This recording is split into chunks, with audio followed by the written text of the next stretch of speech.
belle journée ensoleillée du 1er mai 2018, j'ai le plaisir et l'honneur de lancer la première grande manifestation de l'UPR en France.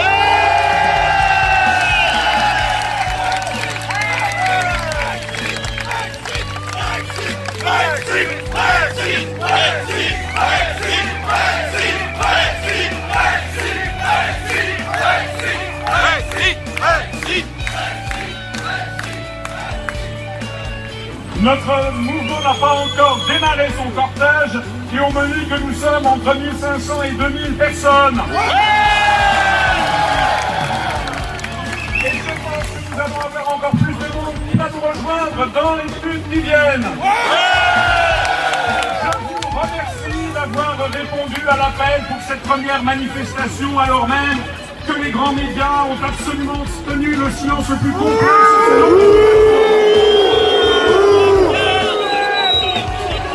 Vous savez, il y a d'autres manifestations en ce 1er mai 2018. Il y en a une qui se situe place de la Bastille pour aller jusqu'à la place d'Italie. Pour ce qui nous concerne, la préfecture de police de Paris nous a demandé d'être présents en place de la République, ce qui est d'ailleurs un très beau symbole puisque la place de la République est dominée par la statue de la République qui brandit un drapeau religieux. Et nous allons défiler jusqu'à la place du Châtelet. Je vous demande à toutes et à tous de défiler dans le respect des principes républicains, de ne procéder à aucune provocation, de défiler conformément à notre charte fondatrice, en respectant toutes et tous, de défiler en défendant les valeurs de la République.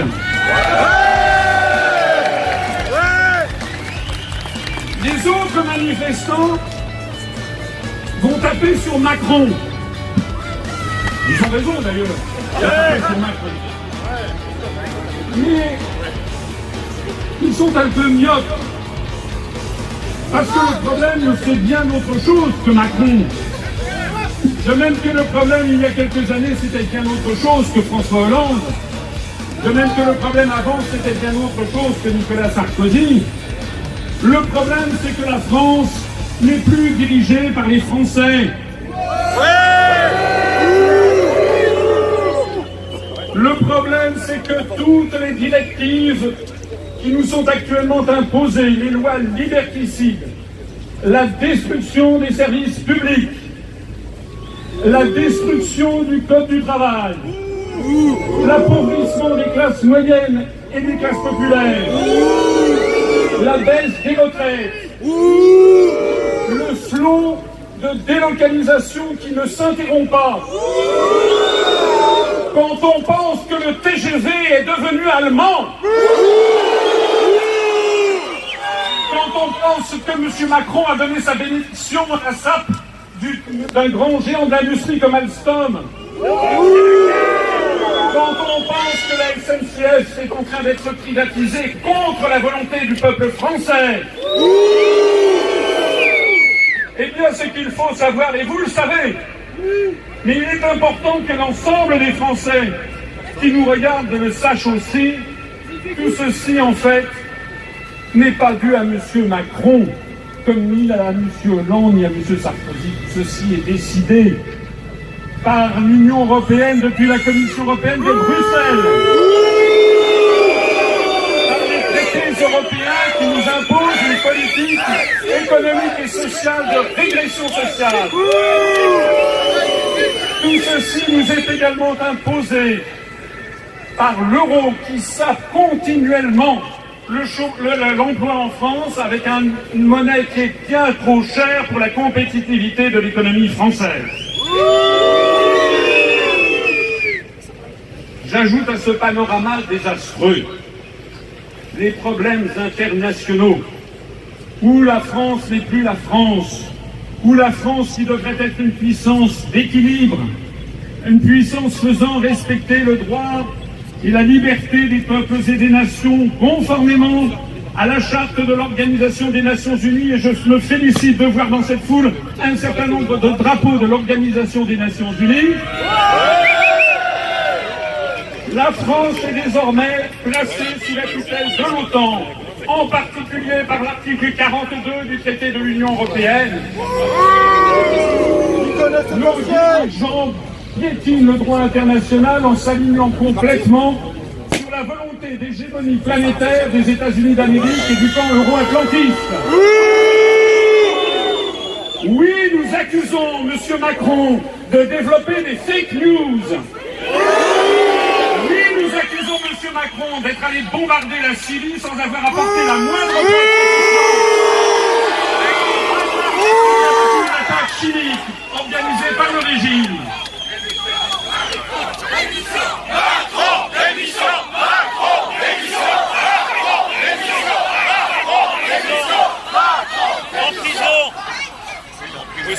En prison. Oui, nous accusons M. Macron de s'être aligné sur les intérêts de Washington et de Londres pour s'attaquer à la Russie, en particulier en avalisant cette affaire bien mystérieuse de l'empoisonnement Skripal. Il est où, M. Skripal, d'ailleurs? En attendant, nous avons chassé des diplomates russes. Nous sommes allés bombarder un pays souverain en piétinant la Charte des Nations Unies et le droit international. Quand bien même, d'ailleurs, serait-il prouvé qu'une attaque chimique ait eu lieu en Syrie, et quand bien même serait-il prouvé que c'est le régime, comme on dit, de Bachar el-Assad qui en était responsable, que nous n'aurions de toute façon pas le droit, parce que nous n'avons pas le droit de faire justice soi-même. C'est un principe du droit international fondamental. Et si nous ne nous battons pas, pour faire respecter le droit international en ce moment, pour imposer aux États-Unis, à l'OTAN de le respecter, il faut voir loin. Dans 20 ans ou dans 30 ans, qu'est-ce qui fera que la Chine ou la Russie respecteront à leur tour le droit international? Nous nous battons, nous, pour la liberté de tous les peuples et de toutes les nations. Nous essayons de défendre, tant bien que mal, ce que doit être la voie d'une France libre et souveraine, conformément à 2000 ans d'histoire de France. Rappelez-vous ce que disait Charles de Gaulle, il y a un pacte 20 fois séculaire entre l'indépendance de la France et la liberté du monde.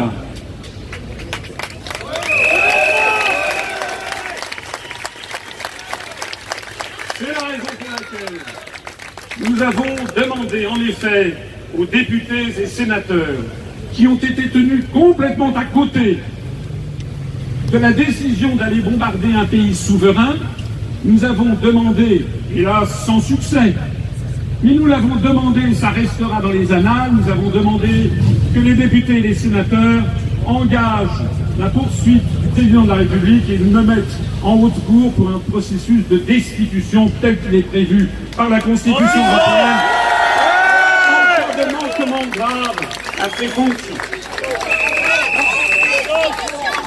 J'ajoute que si les Français ne se réveillent pas, le pire est à venir. Oui. Parce que le président de la République a maintenant un projet de réforme constitutionnelle. On se focalise sur la diminution du nombre de parlementaires. C'est intéressant, d'ailleurs on l'avait proposé nous-mêmes.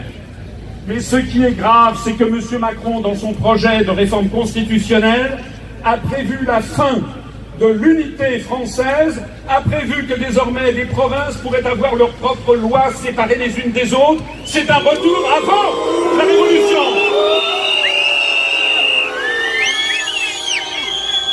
C'est la grande la démolition, non seulement des acquis du Conseil national de la résistance de 1944, qui avait créé tous les services publics à la française, la sécurité sociale, etc., qui est en cours de démolition, mais c'est également la démolition de la République française elle-même, pour en revenir à une France d'ancien régime, avec des lois, des provinces différentes, des privilèges pour les plus riches, et puis des privilèges pour les lois, pour les régions, les départements, jusqu'à ce qu'en fait, ce soit la France elle-même qui se désintègre.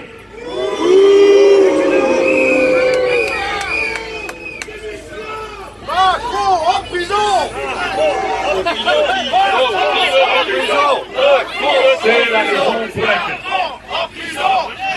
C'est la raison pour laquelle notre mouvement politique, qui existe depuis 11 ans que nous disons la vérité, 11 ans que les événements ne cessent que de confirmer nos analyses, 11 ans à tenir les caps, 11 ans, Bravo! 11 ans à refuser les manœuvres politicardes, 11 ans à refuser de dévier de notre charte fondatrice qui nous impose de rassembler tous les Français, quelles que soient leurs origines, quelle que soit leur religion, y compris ceux qui n'en ont pas, quelle que soit leur profession, quelles que soient leurs opinions politiques. Nous leur proposons un nouveau Conseil national de la résistance de notre époque, parce que la plus importante des choses que nous devons tous faire ensemble, c'est de nous rassembler sur le plus grand dénominateur commun des Français, la souveraineté, la liberté et l'indépendance de la France.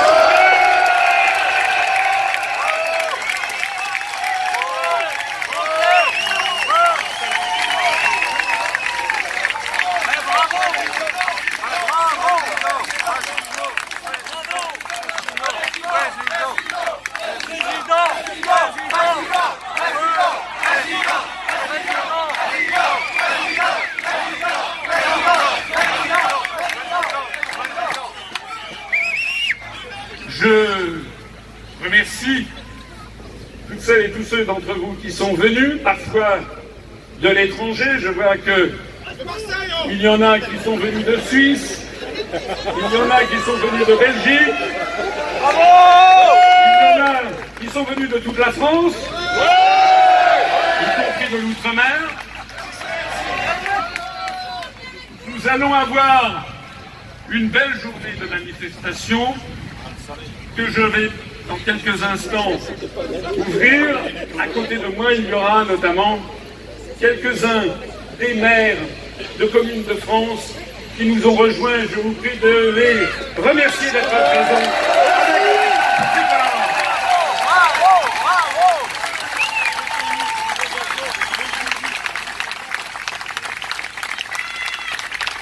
Je voudrais remercier aussi les organisateurs qui ont passé des heures et des jours et des nuits à organiser cette manifestation, à obtenir l'autorisation de la préfecture de police de Paris, à négocier le trajet, à mettre sur pied les processions, les tracts qui seront distribués, qui ont déjà commencé à être distribués, les ballons également dont vous disposez, également qui ont organisé ce char qui va permettre de défiler.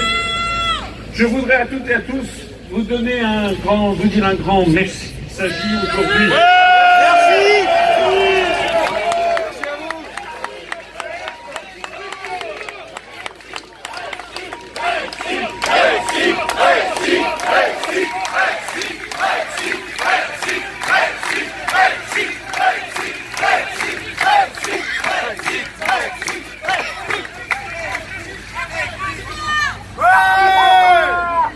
Il s'agit aujourd'hui de notre première grande manifestation.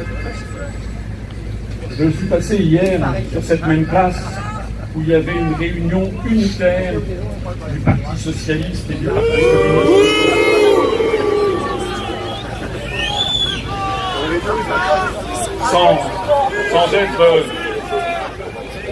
Sans être trop possible, je peux dire que ces deux partis avaient à peu près quelque chose qui devait à peu près être le quart du monde que nous sommes aujourd'hui.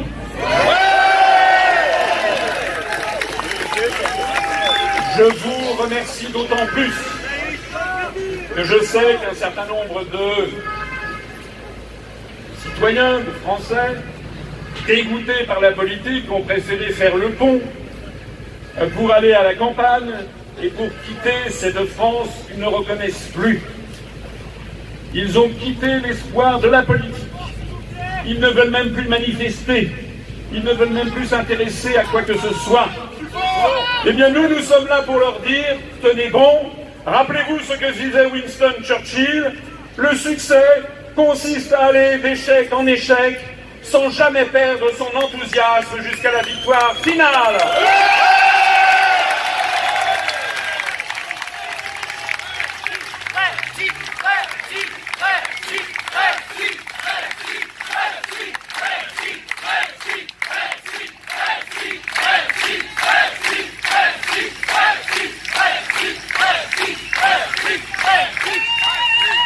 Je rappelle que notre mouvement politique, dans des conditions d'extrême difficulté et avec tous les obstacles possibles qui lui ont été opposés, a fait sa place au soleil, comme c'est le cas aujourd'hui. Je rappelle que notre mouvement politique, le site upr.fr que je vois mentionné sur un certain nombre de vos pancartes, ce site est désormais le site le plus consulté de tous les partis politiques français.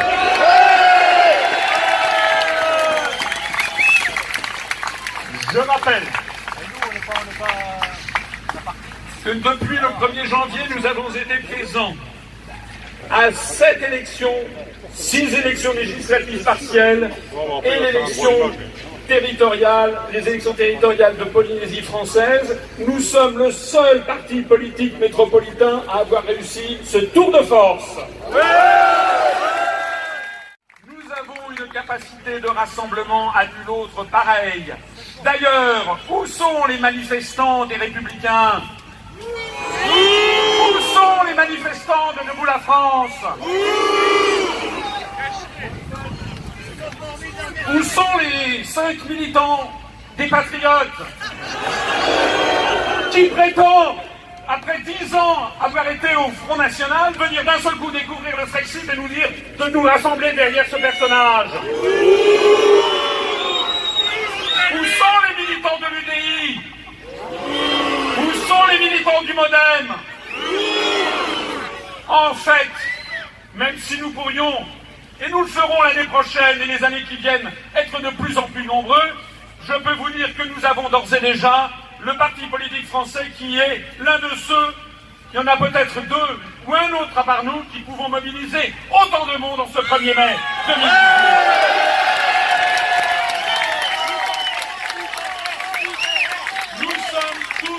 Différents. Il y a parmi vous des gens venus de la droite, des gens venus de la gauche, des gens venus de l'extrême gauche, même quelques-uns venus de l'extrême droite.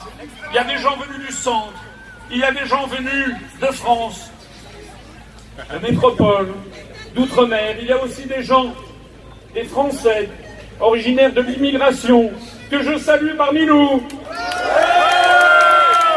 Il y a des gens venus notamment des pays de la francophonie et je me réjouis de voir parmi vous des drapeaux de l'Organisation internationale de la francophonie. Nous avons beaucoup plus de liens avec l'Algérie, le Maroc, la Tunisie, Haïti, le Sénégal, le Gabon, le Syrie, le Liban, le Vietnam, le Cambodge, Madagascar, le Mali, le Congo, le Cameroun, la Côte d'Ivoire, le Togo. Nous avons beaucoup plus de liens avec les pays francophones, le Québec, la Suisse romande, la Belgique wallonne. Nous avons beaucoup plus de liens avec les pays de la francophonie que nous n'en avons avec l'Estonie ou la Lettonie, qui célèbrent les Waffen-SS et chez lesquels nous avons prépositionné des chars à 500 mètres de la frontière russe, ce qui constitue un scandale absolu. Nous allons défiler dans quelques instants. Je vous redemande encore une fois d'être calme, de reprendre en chœur les slogans que nous avons préparés, d'être chacun les ambassadeurs de l'UPR. C'est-à-dire de savoir à tout instant que vous représentez le mouvement, que vous devez toujours être digne, que vous ne devez pas vous mettre en colère, que vous ne devez toujours garder, si possible, le sourire, en tout cas la politesse, et que vous ne devez jamais, jamais, jamais baisser les bras, parce que c'est en ne baissant pas les bras que nous finirons tous ensemble par arriver au pouvoir.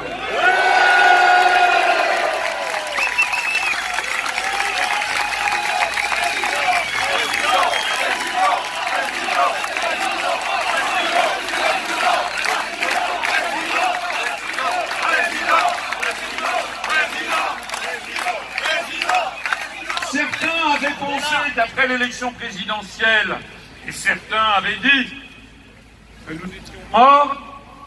Eh bien, nous ne sommes pas morts, nous sommes bien vivants. Nous sommes de plus en plus vivants. Et je peux vous dire que dans les allées du pouvoir, dans les cercles des journalistes, tout le monde nous connaît très bien et que de plus en plus de gens commencent à prendre peur devant l'envol inexorable de notre mouvement politique.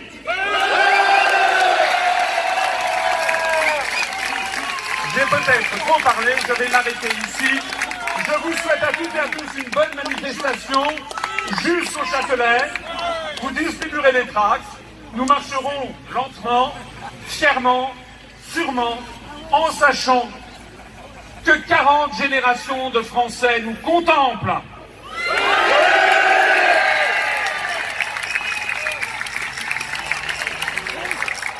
Mes chers compatriotes, vive la République et vive la France!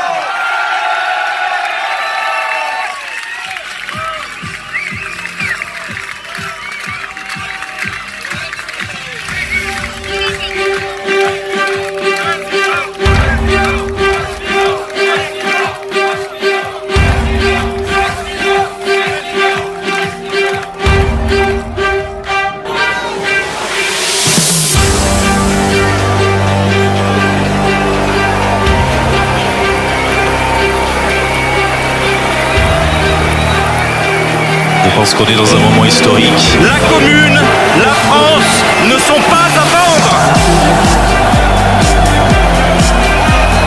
Disparition complète de la France dans l'Europe. La France libre. Vive Brexit.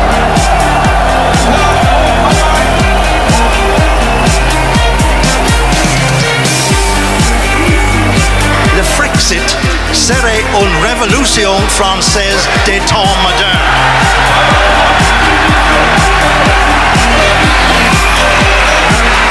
Vous m'avez donné de l'espoir. Merci François Asselineau. Pour aller au fond des choses. Quelqu'un qui ne me prend pas pour un imbécile. Le monde entier est en train de regarder la France, qui est un symbole de liberté, d'égalité, de fraternité. Notre langue est si belle et si riche. N'ayons plus peur et reprenons notre indépendance. Vive l'UPR!